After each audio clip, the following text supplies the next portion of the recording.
Today, NAB has launched their online retail sales index. It takes all our electronic transactions, which is about 2 million transactions a day, and it scales them up into a total index of spending in the retail sector online. We've got the data back to 2009, and it's interesting in the sense that it gives you some data. There's a lot of information out there that sort of people have just essentially made up, whereas this is hard information. It shows some interesting trends. It shows that total retail online spend is around about 10.5 billion per annum, and that's around about 5% of total retail sales. So it's still a reasonably small component. It's growing at around about 25% per annum, so it's growing fast. Normal retail sales is growing 2.5 to 3%, so it's clearly quite a growth area in the economy.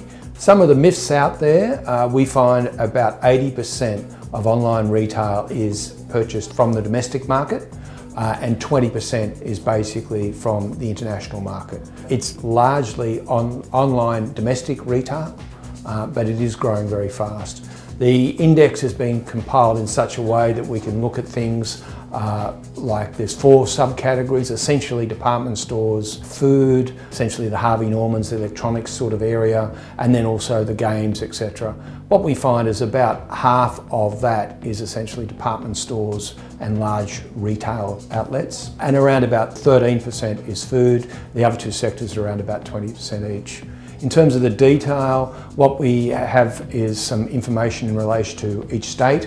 What we find is on a per capita basis, the ACT is by far the largest spenders, which sort of fits into the idea that essentially they're well educated and high net worth individuals in terms of the ACT. And then essentially Western Australia and New South Wales are the other stronger states.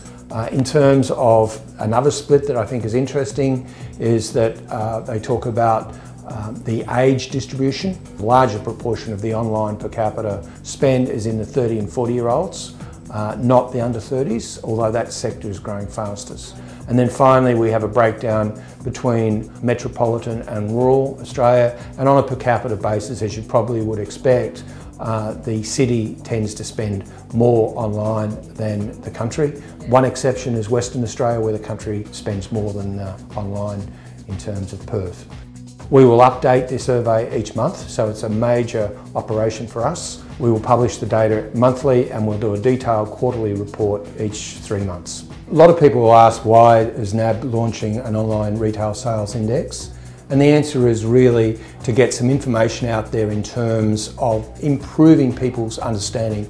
But for the retail sector as well, it's basically giving some support to our customers to show what's growing, what's not. A lot of people sort of see online retailing as a threat. If you really understand it, it's really just a different channel. From our customers' point of view, it's giving them information, it's allowing them to sort of plan and develop new channels to move forward.